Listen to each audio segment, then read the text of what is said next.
Good morning. The Chief Executive will say a few words and then he'll take questions from the floor. Please limit yourselves to just 2 questions at a time. Chief Executive, good morning.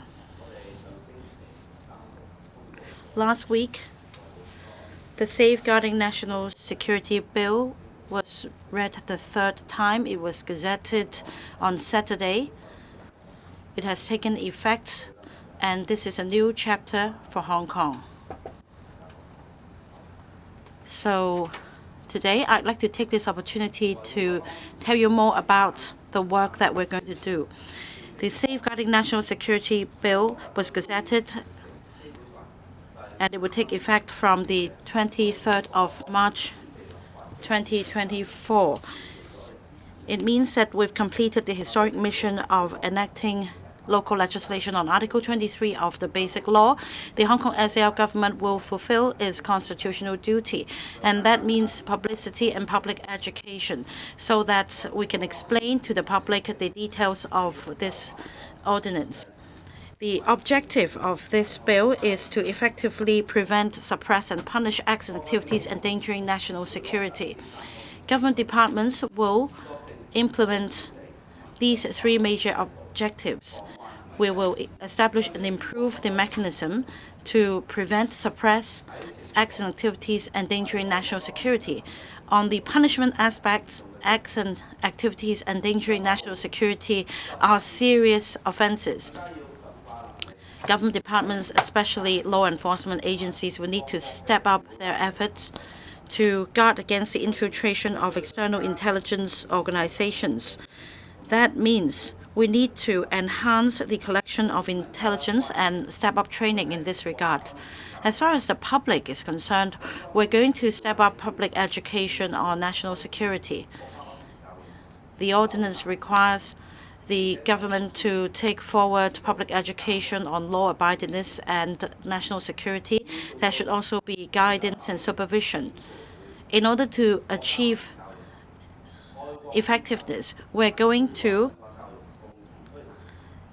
take forward education on national security, patriotism, so as to lay the ground for cultivating the sense of nationhood in Hong Kong.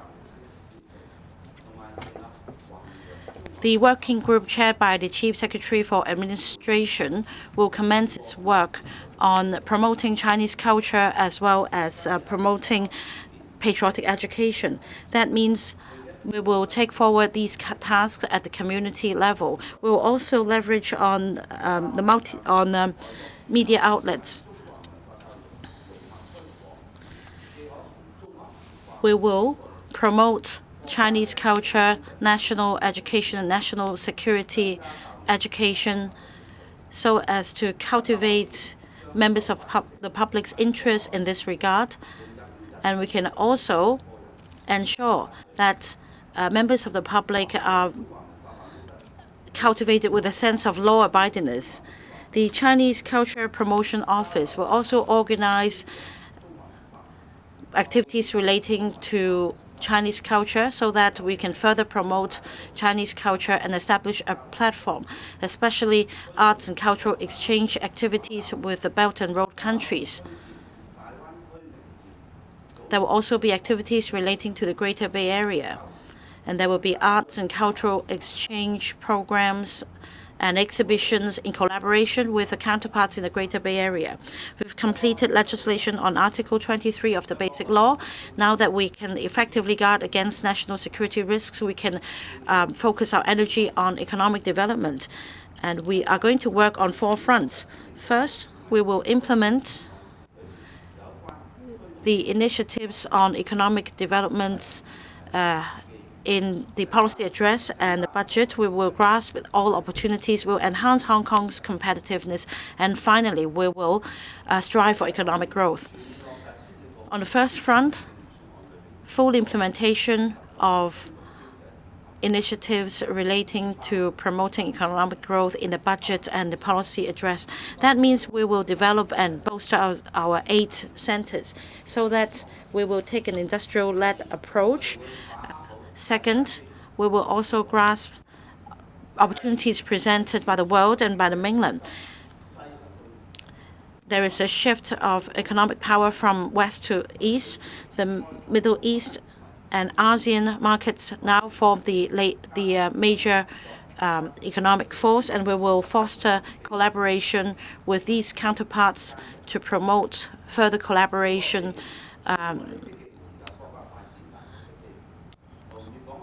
among professions. And we will also integrate with the Greater Bay Area. That means we will enhance connectivity and the flow of people, goods, information, and capital in the Greater Bay Area so that we give play to our role as super value adder and super connector in the Greater Bay Area. We will also leverage on our advantage as a super connector and the gateway between the mainland and the world. We will leverage on our advantages such as professional services.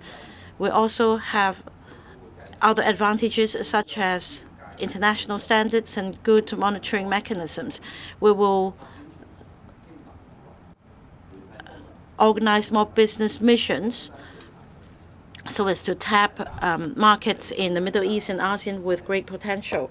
We will also enhance Hong Kong's competitiveness, and that means we need talents as well as strategic enterprises. We will continue to trawl for talents and attract enterprises to come to Hong Kong. According to the 2023 World Competitiveness Report, Hong Kong ranked the top 7 among 60 economies. We will continue to attract capital and talents. We've spent efforts in the past 18 months and we've achieved results.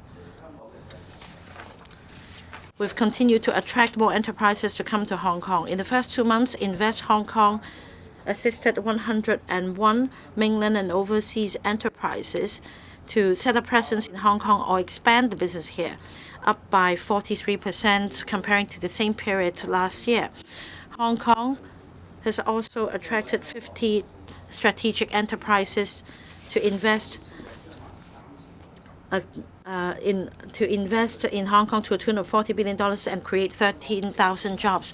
According to this report, there are at least 2,700 family offices in Hong Kong.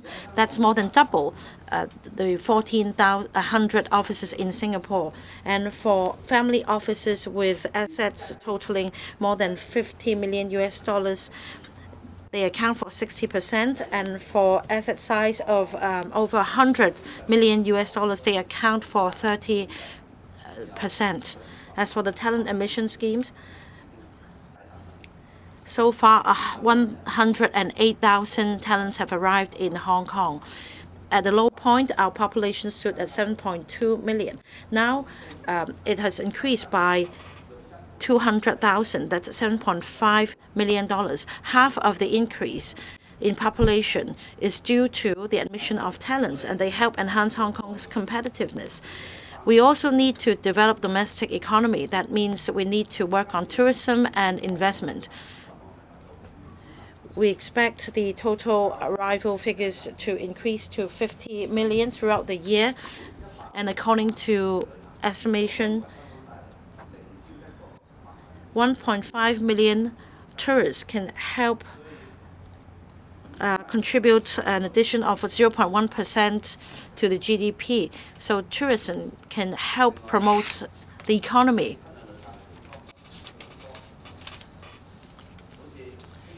We have a lot of tourist attractions in Hong Kong. For example, 4 cruises will be berthed in Hong Kong tomorrow.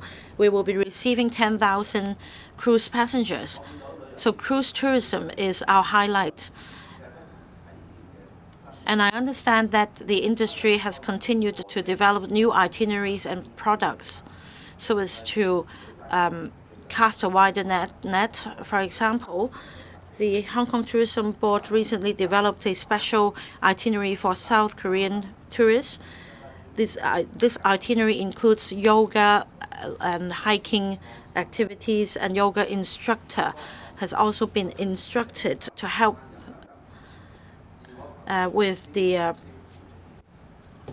journey. It is important to continue to strive for excellence, and I'm happy to learn that the tourism industry has continued to add value to its industry by developing more products. We'll continue to promote mega events. For example, there are a number of financial and arts and cultural mega events taking place this week. Now, this week is the Financial Mega Events Week. We have the One Earth Summit, as well as the Global Investors Symposium, as well as the Wealth for Good in Hong Kong Summit 2024. Now, for arts and culture, we have Art at Harbour 2024, the Hong Kong International Cultural Summit, Art Central, and Art Basel Hong Kong. These mega events directly drive economic growth. We also attract guests from around the world. They help form a network, and they can publicize their own experience in Hong Kong through the social media and their own network to showcase Hong Kong's advantages. We also have the day and night vibes at the community level, and different sectors such as catering, retail, are now equipping themselves with different initiatives to attract tourists. We'll continue to invest in infrastructure and public works, totaling $90 billion. We will create jobs, and we will help promote economic growth. So all in all, we're going to implement all initiatives relating to economic development in the policy address and the budget, so that we can leverage on the opportunities presented by the country's development. We will also enhance Hong Kong's competitiveness and promote domestic economy, so that we can give play to our role as a super connector and super adder, a value adder, and we can also bolster our status as a as an international financial center and international aviation hub, logistics center, so on and so forth, so that we can all build a better future for Hong Kong. The floor is now open for questions. If you wish to put questions to the CEO, please put up your hand. Please first tell us your media outlet, and please limit yourself to 2 questions. We start with the journalist at the back, the lady in white. Good morning, I'm from Now TV. 2 questions. Some say there's a prisoner who was supposed to be released on Monday, but then after the Safeguarding National Security Ordinance was passed, and then the early release is off the table. So what's the reason for the Commission of Correctional Services to be not satisfied that early release is against national interest? In this case, can the prisoner apply for judicial review of the decision? The Municipal Solid Waste Charging Scheme will see a demonstration scheme next month. But the EPD and the EEB are not part of the demonstration scheme. How can you assess the measure of the demonstration scheme? So once the government thinks this scheme cannot go ahead, is the government not going to rule out indefinitely putting the solid waste charging on hold, or even withdrawing it? And we have passed the Safeguarding National Security Bill. There are changes to the prison rules under the bill. When someone is sentenced for offenses on national security grounds, unless the Commissioner of Correctional Services is satisfied that early release will not be contrary to national security, this prisoner cannot receive remission of their sentence. And it doesn't matter whether the sentence was handed down before or after that bill was passed, this rule will apply. This means for those convicted of national security offenses, which are grave offenses, we need to send a clear message. For someone convicted of those offenses, then normally there is no remission of sentence. And that's the general practice.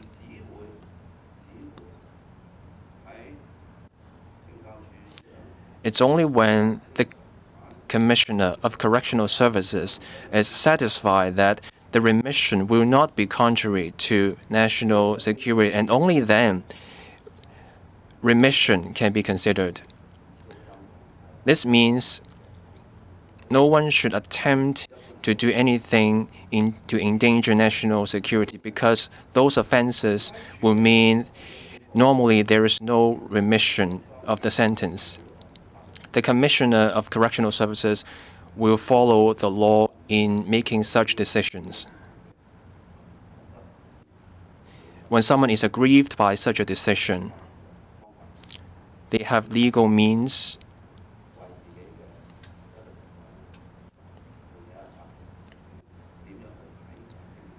and seek the court's view on how the matter should be dealt with. But the law is clear. National security offenses are grave offenses. No one should flout the law. And no one should expect a remission when those offenses are involved, unless the Commissioner of Correctional Services is satisfied that a remission will not be contrary to national security. On municipal solid waste charging, yesterday, the Secretary for Environment and Ecology explained the matter at the electrical panel meeting. The government wants to pursue a demonstration scheme first, and this will be an in-depth demonstration scheme at the 14 designated premises.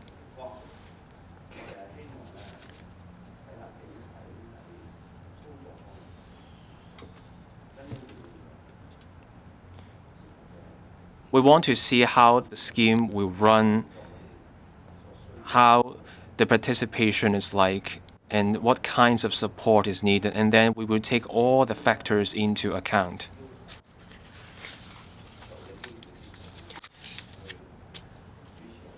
I have asked Mr. Warner-Chuk to preside over a cross-departmental task force to monitor and look at the demonstration scheme. They will look at all the circumstances of the demonstration scheme. We will be pragmatic in approaching this matter.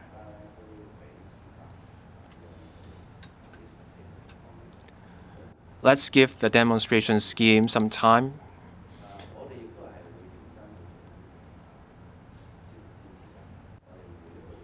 We will approach the demonstration scheme with care. We will have a task group for the premises. The task groups will keep an eye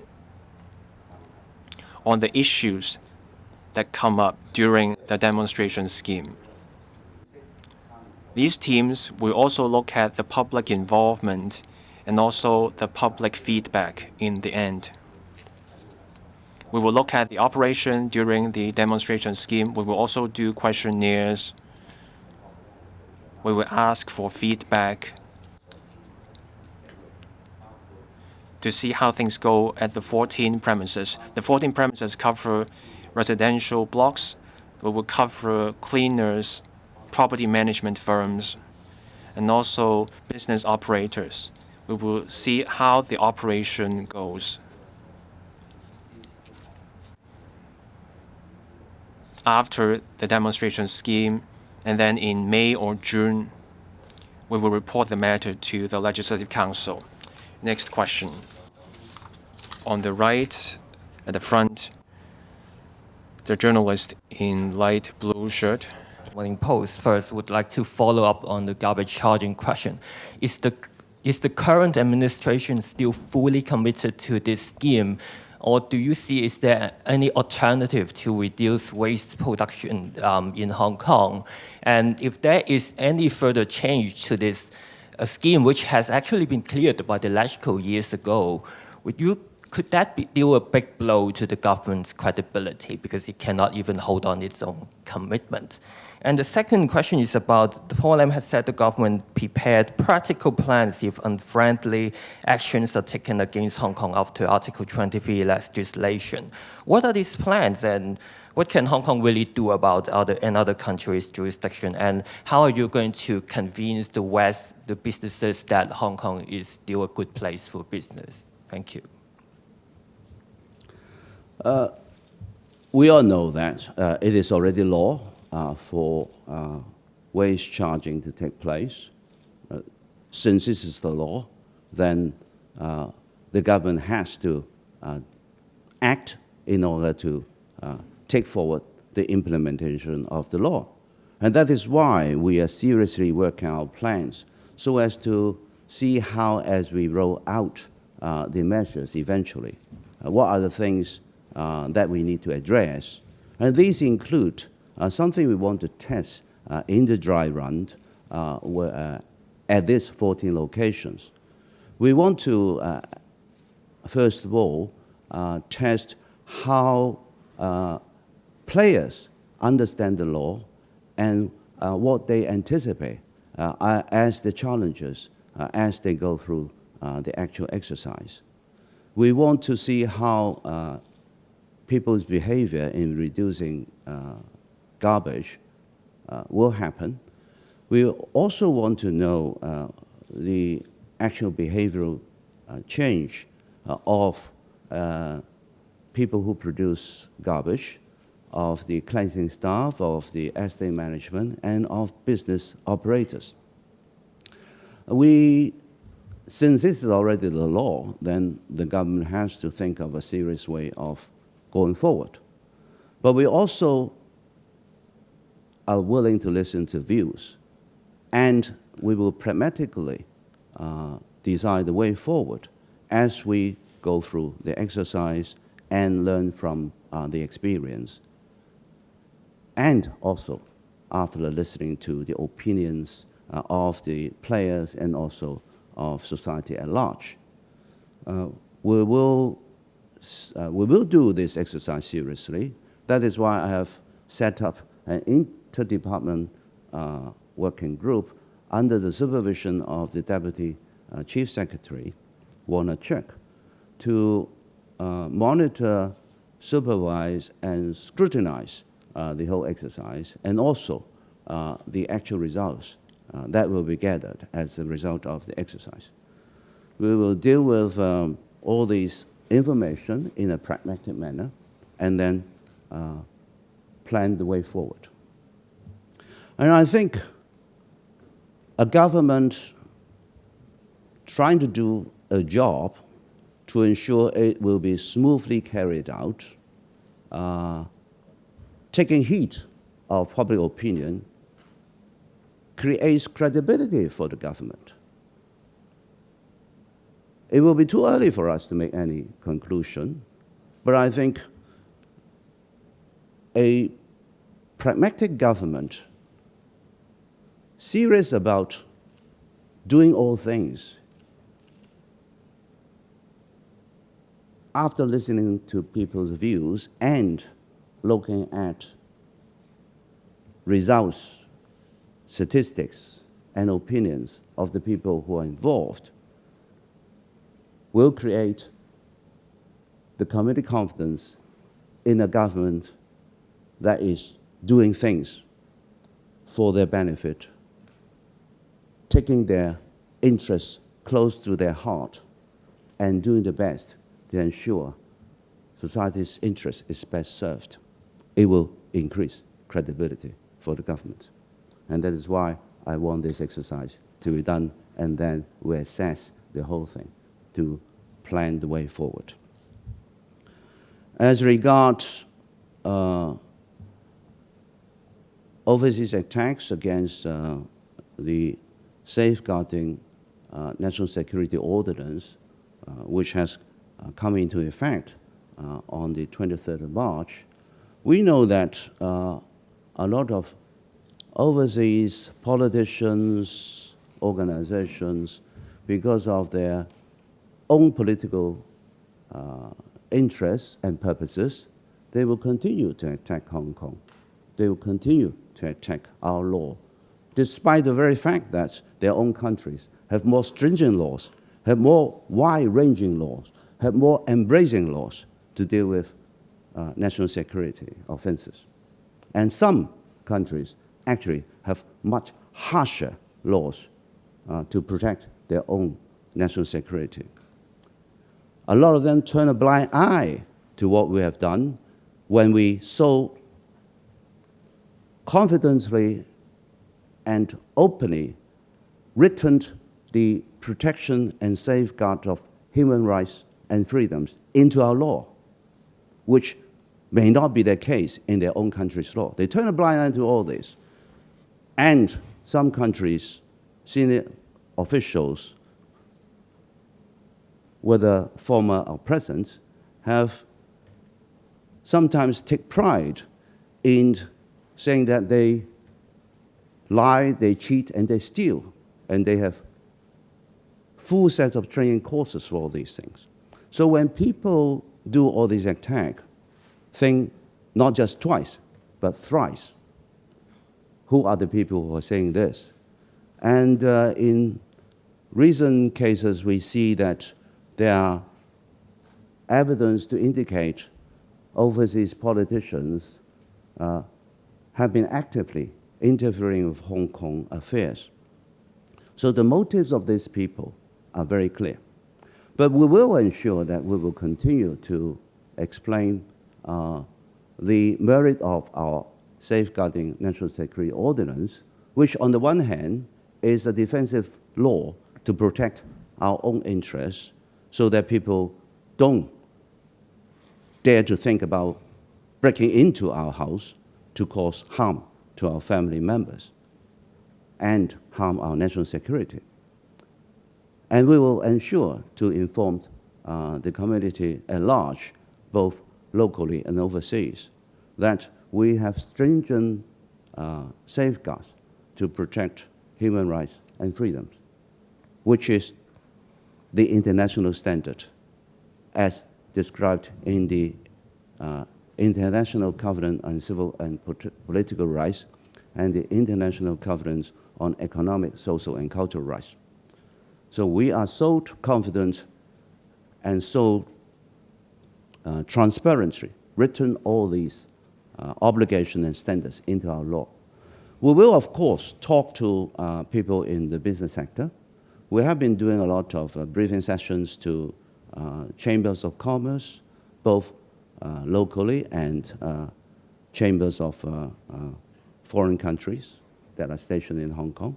We will, of course, during our visit to overseas countries, continue to inform the business sector of the advantage of this law, which is to create stability and security, without which no investment can ever hope to thrive. And with stability and security, then prosperity may come. So we'll be informing the business sector officially and unofficially through network. We'll also be coordinating people from different sectors when they are overseas on their business trips or when they form delegations to do their work. They will tell people of different countries, business sector in particular, what this law is all about, a defensive law, protect ourselves only, and that it has full safeguards for protecting human rights and freedoms, and also ensuring stability and security means good business opportunity for people to come to Hong Kong. We'll continue to do that. I'm sure that a lot of people who love Hong Kong are very willing to do the same together with the government team to tell the world the advantages and what it will create as a result of the ordinance. 時間關係，我哋解答最後一位嘅。Let's take the last question on the right-hand side. I'm from News Chief Executive. I have one question. Recently, a lot of mega events and international forums are being held, and the government is going to publish these lists of mega events for the second half of the year. Now, has the government considered how the mega events can help the retail sector benefit from the mega events? You can answer in Cantonese. Oh, I respect you. I'm going to answer this question in Putonghua since you put it in Putonghua. The government's role complements those of the business sector and the retail sector. Now, from different aspects, the government provides support, including financial support, to the organizers of these mega events. Now, private enterprises and organizers alike, they are also responsible for bringing benefits to our economy because it benefits themselves too. The government will fully work with the business sector. For example, the government welcomes any proposals from the private sector. The government provides policy support and consideration to these proposals. With government policies, we can help take forward the proposals. For enterprises in the business sector, my suggestion is that they should come up with plans that can benefit the community in general and themselves. For example, we welcome any ideas to develop a tourist attraction. That means we will provide policy support, we will facilitate the approval procedures, and we'll also consider providing financial support as well. But what is important is that we need a joint effort by all sectors of the community so that at all levels across all sectors we can all chip in to help enhance the competitive edge of the sectors and the economy alike so that we can further take forward collaboration with the Greater Bay Area cities. It is a common vision. We can consider these matters from the Greater Bay Area perspective. And perhaps in the name of the Greater Bay Area, we can take forward certain arts and cultural exchange activities so that we can work with the Greater Bay Area and develop tourism products. Thank you. That's the end of the press briefing. Thank you.